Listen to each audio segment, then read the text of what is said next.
जनकपुर आने पदाधिकारियों में से कद्दावर कह सकते हैं अधिकारी रहे या उसके समाज सेवी रहे, कार्यकर्ता रहे, अरविंद भाई साहब हमारे साथ है। भैया सबसे पहले मैं चाहूँगा आप हमारे दर्शकों को अपना पूरा परिचय।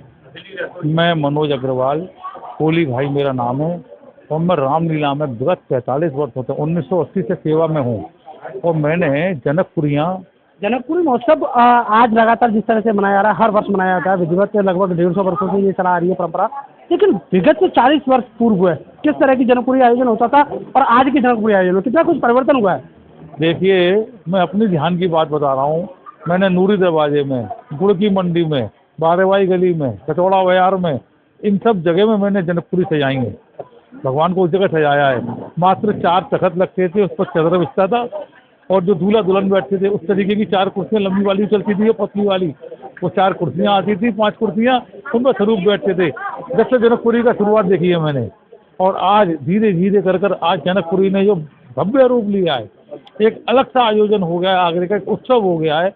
वो उत्सव 3-4 दिन का जो है वो अपने आप में रामलीला में अलग उल्लेख रखता है। लगातार धार्मिक कार्यक्रम आगरा में होते रहते हैं, लेकिन देखा जाता है कि कहीं ना कहीं संस्कारों की बात की है तो संस्कारों की पहले से कमी हुई है, ये मानेंगे या नहीं मानेंगे?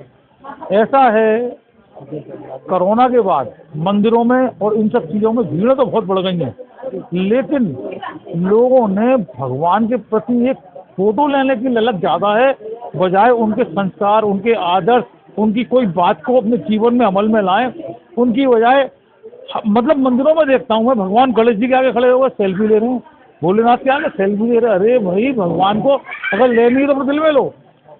90% बिहारी जी में करोड़ लाखों आदमियों की भीड़ रहती है। मैं गारंटी कह सकता हूँ, अगर 100 में से 98 व्यक्ति ये बता दे भगवान ने आज कौन से रंग की ड्रेस पहनी थी, तो मैं गारंटी बताता हूँ 98 लोग नहीं बताएंगे कौन से रंग की ड्रेस पहनी थी। केवल सेल्फी लेते हैं, बिहारी ही जाना है, बिहारी ही जाना है, बस इसी दौड़ में। सेल्फी भी तो इसीलिए लेते हैं, फिर भी नहीं बता सकते वो, फिर भी नहीं देख के बताएंगे फिर कौन से रंग के कपड़ों में थे। ये लोग को भगवान के प्रति अगर करना है तो सम्मान करें दिल से, आत्मा से, उनके आचरणों को सीखें। इस तरीके से करने से दिखावे में कुछ नहीं है। जी, साथी और पुराने कार्यकर्ता जिन्हें कह सकते हैं वो हमारे साथ थे। तो वहीं इस जनकपुरी आयोजन समिति के बड़े भ्राता श्री आदरणीय गोविंद अग्रवाल जी हमारे साथ हैं। आपके एक आज लाइन हृदय को छू के गई, जिस तरह से बताया प्रभु श्री राम का परिवार था, 4 भाई थे, चारों भाइयों अथाह प्रेम था, वही आपने अपने परिवार की कंडीशन बताई। तो आपने एक बात कही थी कि जिस तरह से लोग आते हैं और कहते हैं कि भगवान का आकर के सेल्फी लेते हैं, उनके साथ फोटो खिंचाते हैं, सेल्फी लेते हैं, लेकिन उनके चरित्र को नहीं मानते। तो क्या लगता है, क्या संदेश रहेगा जनपद आगरा के लोगों के लिए, संपूर्ण भारतवासियों के लिए, कि आखिर प्रभु श्री राम क्या चित्र मंदिरों में बैठे हुए हैं या रथ पर सवार है या हृदय में है? देखिए, ये बहुत अच्छा प्रश्न किया है आपने। अगर हम राम जी को खाली फोटो में देखेंगे, खाली आरती उतारते भी इसीलिए लोग, रामायण की आरती उतार दो, भगवान जी की आरती उतार दो, हम तो भगवान बन ही नहीं सकते।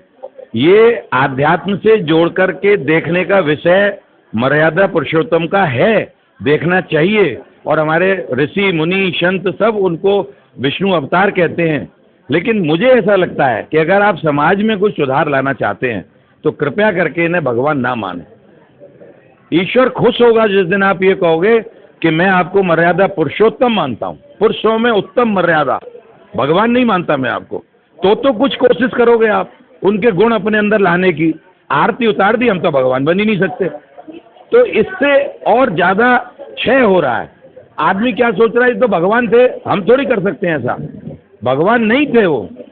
ये सोच करके अगर हमारे कथावाचक भी इसमें हमारा सहयोग करें, भगवान थे ये कर दोगे, तो वो जो आदमी है वो क्या सोचने लगता है कि यार ये तो भगवान थे, हम तो कर ही नहीं सकते, तो इनकी तो आरती कर दो बस। आज के समय में देखा जाता है भाई के पास नहीं बैठता है और प्रभु श्री राम की जय जयकार देते हैं। पिता को खाना टाइम से नहीं देता है, पुत्रियां पिता की बात नहीं मानती, पिता पुत्र की बात से सहमत नहीं। तो क्या लगता है कि जय श्री राम बोलने से उनका उद्धार होने वाला है, उनका कोई भला होने वाला है? कोई भला नहीं होना है।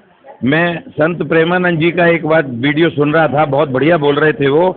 उन्होंने साफ कहा था कि मैं अगर पूरा की पूरा आशीर्वाद आपको दे दूं फिर भी कोई भला नहीं होगा आपका, भला होगा आपके कर्मों से।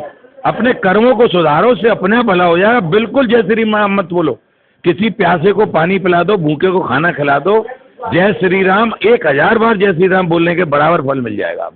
चला है मानव सेवा। मानव सेवा ही सर्वोपरि सेवा है, इंसानियत की सेवा ही सर्वोपरि है, ऐसा संदेश दिया है आदरणीय गोविंद प्रसाद अग्रवाल जी ने, जो श्री जनकपुरी सेवा समिति के अध्यक्ष मुरारी प्रसाद अग्रवाल जी के बड़े भ्राता थे। TN News 24 के लिए आगरा से पत्रकार अर्जुन औतेला जी, खास खबर।